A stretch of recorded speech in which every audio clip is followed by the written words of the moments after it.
Welcome to SVR academy. So already preparation continue అవుతా ఉందండి. ఈ ప్రిపరేషన్ కంటిన్యూ చేస్తూ ఉన్నారు. మేము కూడా చాలా అభ్యర్థులకి గైడెన్స్ ఇవ్వడం జరిగింది త్రూ ఆన్లైన్ ద్వారా. అయితే మనకి క్వశ్చన్స్ చేయాల్సిన టైం వచ్చిందండి.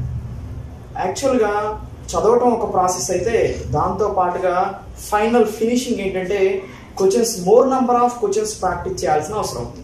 ఈ మోర్ నెంబర్ ఆఫ్ క్వశ్చన్స్ కూడా స్టాండర్డ్ క్వశ్చన్స్ ప్రాక్టీస్ చేయాల్సిన అవసరం ఉంది. అసలు మీరు ఎంతవరకు ఏ స్టాండర్డ్ చదువుతున్నారో ఒక చెక్ చేసుకోవాల్సిన అవసరం ఏర్పడింది. మీకు ఎగ్జామ్ దగ్గరకు వస్తున్నా కొద్దిగా గ్రూప్ 1, గ్రూప్ 2, గ్రూప్ 3కి సంబంధించి జిఎస్కి సంబంధించి ఒక 10 స్టాండర్డ్ క్వశ్చన్స్ నేను మీకు ఇవ్వడం జరుగుతుందండి. సో దాంతో పాటుగా గ్రూప్ 3 అభ్యర్థులకు వచ్చేసి రూరల్ డెవలప్మెంట్ ఒక 10 క్వశ్చన్స్ ఇవ్వడం జరుగుతుంది. మొదటిగా 10 జిఎస్ క్వశ్చన్స్ నేను ఇస్తాను.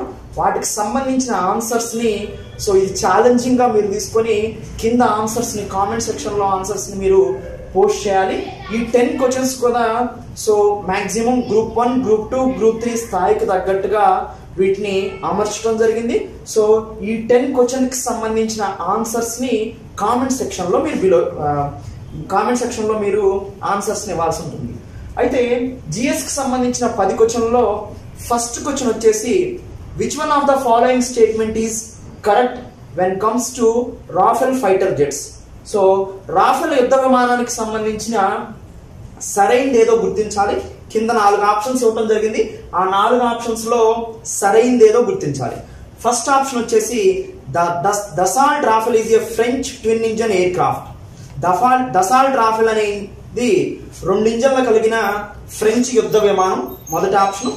రెండోది సో దీని యొక్క టాప్ స్పీడ్ అత్యధిక వేగం వచ్చేసి 2223 కిలోమీటర్లు పర్ అవర్. ప్రతి గంటకి ఇది 2223 కిలోమీటర్లు వెళ్తుంటుంది. థర్డ్ ఆప్షన్ వచ్చేసి భారత్ ఇలాంటి 36 యుద్ధ విమానాలను కొనుగోలు చేసింది. వీటిలో మేక్ ఇన్ ఇండియా క్రింద భారత్లో రిలయన్స్ సంస్థ ఈ 36లో కొన్ని యుద్ధ విమానాలను తయారు చేస్తుంది. ఇది 3వ ఆప్షన్ అండి. 4వ ఆప్షన్ వచ్చి ఈ యుద్ధ విమానం అనేది this is the 5th generation air craft. ఇది 5వ తరం యుద్ధ విమానానికి సంబంధించింది. సో 4 ఆప్షన్స్ ఇచ్చాను మీకు. ఈ 4 ఆప్షన్స్ కి సంబంధించిన సో ఈ 4 ఆప్షన్లో ఏది కరెక్ట్ 1, 2, 3, 4 అని ఇవ్వడం జరిగింది. ఈ 1, 2, 3, 4లో ఏ ఆప్షన్ వచ్చేసి 1 and 2 కరెక్ట్, బి ఆప్షన్ వచ్చేసి 3 and 4 కరెక్ట్, సి ఆప్షన్ వచ్చేసి 1, 2, 4 కరెక్ట్, డి ఆప్షన్ వచ్చేసి ఆల్ ఆఫ్ ది అబోవ్.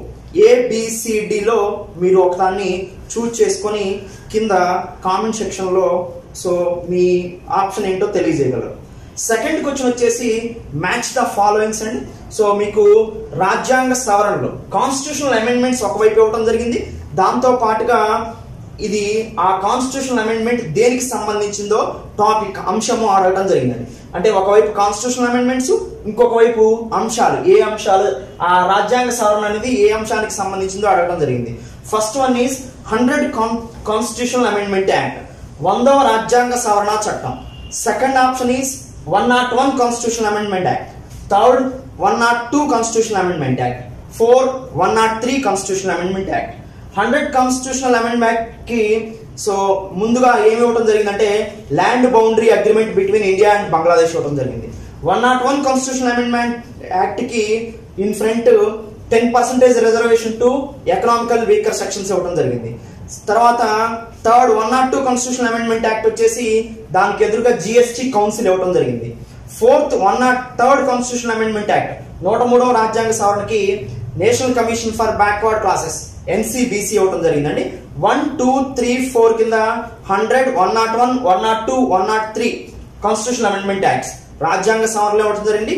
వాటికి ఎదురుగా మీకు ABCD, small ABCD, small A, small B, small C, small CDలో కొన్ని ఆప్షన్స్ ఇవ్వడం జరిగింది.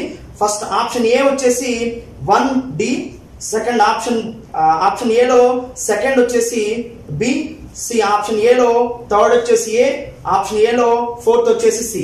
సో దేనికి ఏది మ్యాచ్ అవుతుందో చూసుకోండి. ఇక్కడ ABCD అనే ఆప్షన్స్ ఇవ్వడం జరిగింది. క్వశ్చన్ నెంబర్ 2 అదండి.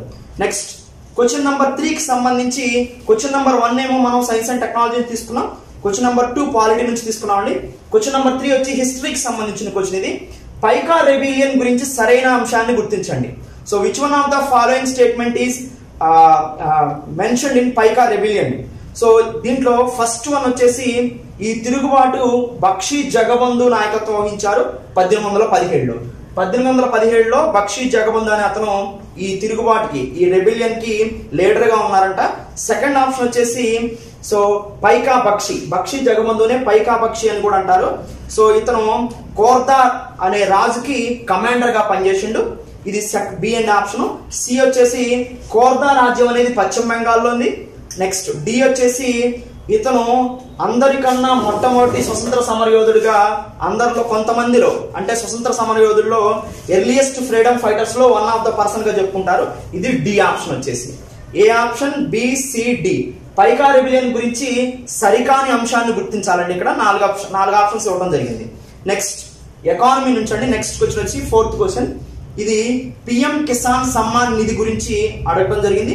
పిఎం సమ్మాన్ కిసాన్ నిధి యోజనకు సంబంధించి సరైనవి ఏవో గుర్తించాలి.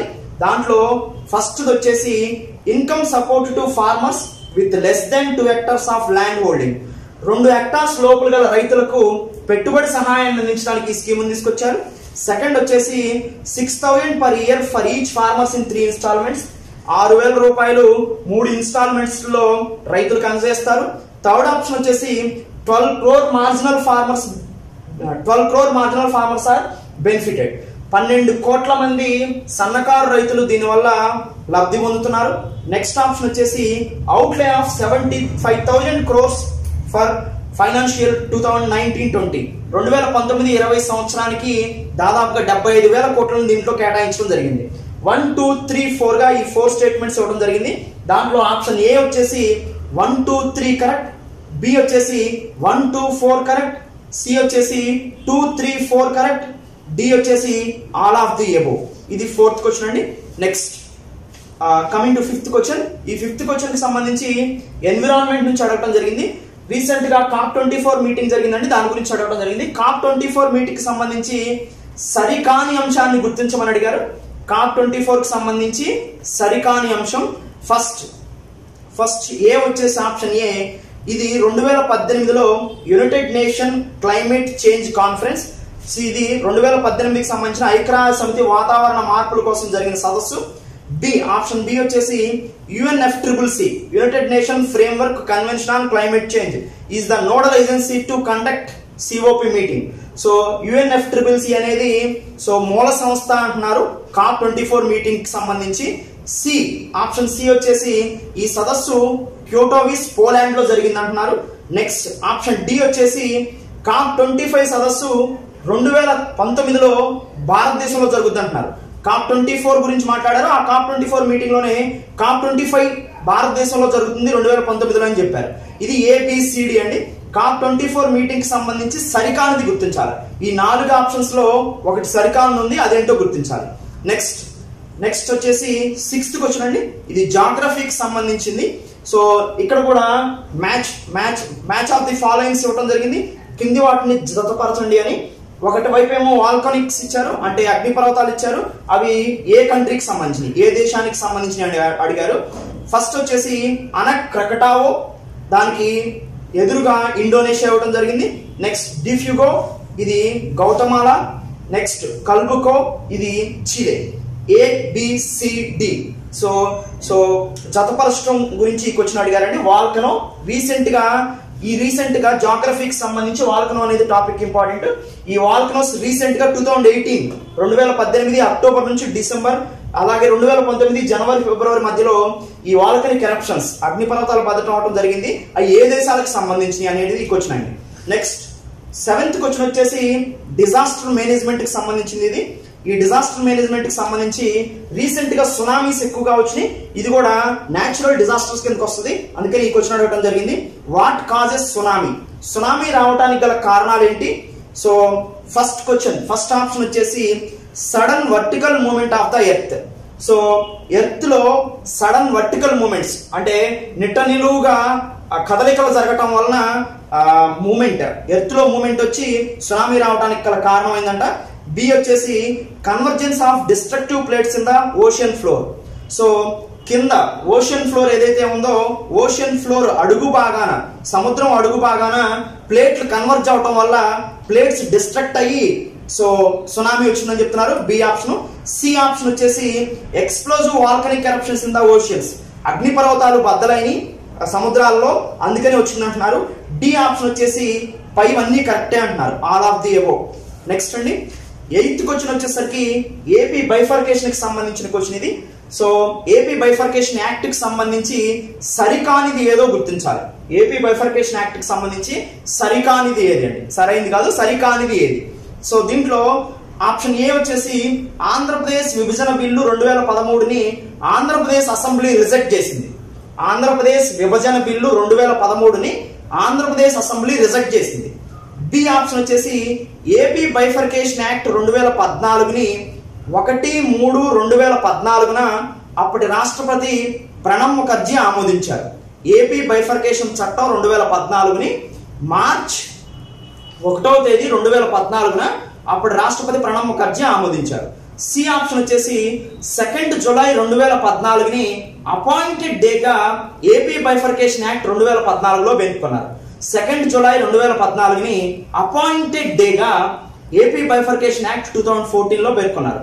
డి ఆప్షన్ వచ్చేసి ఈ చట్టం అంటే ఏపీ బైఫర్కేషన్ యాక్ట్ 2014 అనేది 2 రాష్ట్రాల సరిహద్దుల గురించి ఆస్తుల గురించి మాట్లాడింది.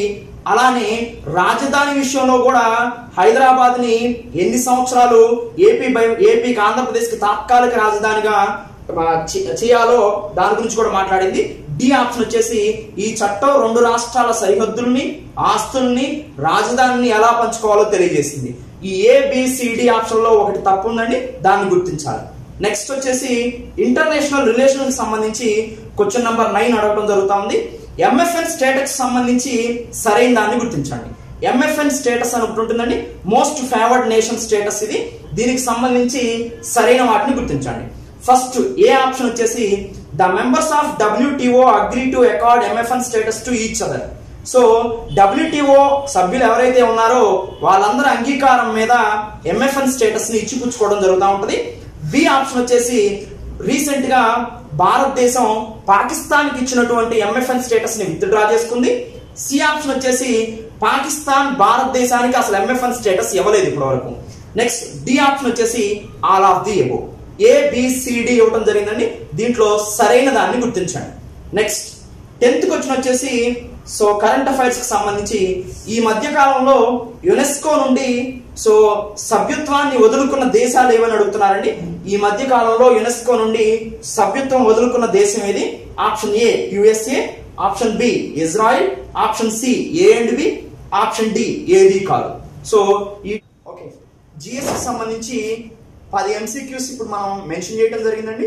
ఈ 10 క్వశ్చన్లకి సంబంధించిన ఆన్సర్స్ ఏవైతే ఉన్నాయో ఇవి మీరు కామెంట్ చేస్తారు కింద కామెంట్ సెక్షన్ లో. దాంతో పాటు మరి మీరు చెక్ చేసుకోవాలంటే నెక్స్ట్ వీడియోలో ఈ 10 క్వశ్చన్కి సంబంధించిన ఆన్సర్స్ ఏవైతే ఉన్నాయో అవి ప్రొవైడ్ చేయడం జరుగుతుంది. ఈ 10 క్వశ్చన్స్ కి సంబంధించిన ఆన్సర్స్ తో పాటుగా రూరల్ డెవలప్మెంట్ కి సంబంధించిన ఇంకొక 10 క్వశ్చన్స్ మిమ్మల్ని అడగడం జరుగుతుంది. వాటిని కూడా కామెంట్ సెక్షన్ లో మీరు ఆన్సర్స్ పోస్ట్ చేస్తారు. దాంతో పాటుగా మేము మళ్ళీ వాటికి సంబంధించిన ఆన్సర్స్ ని మళ్ళీ మీకు ఇంకొక వీడియోలో లేదా అదే వీడియోలోనూ మీకు ఇవ్వడం జరుగుతుంది.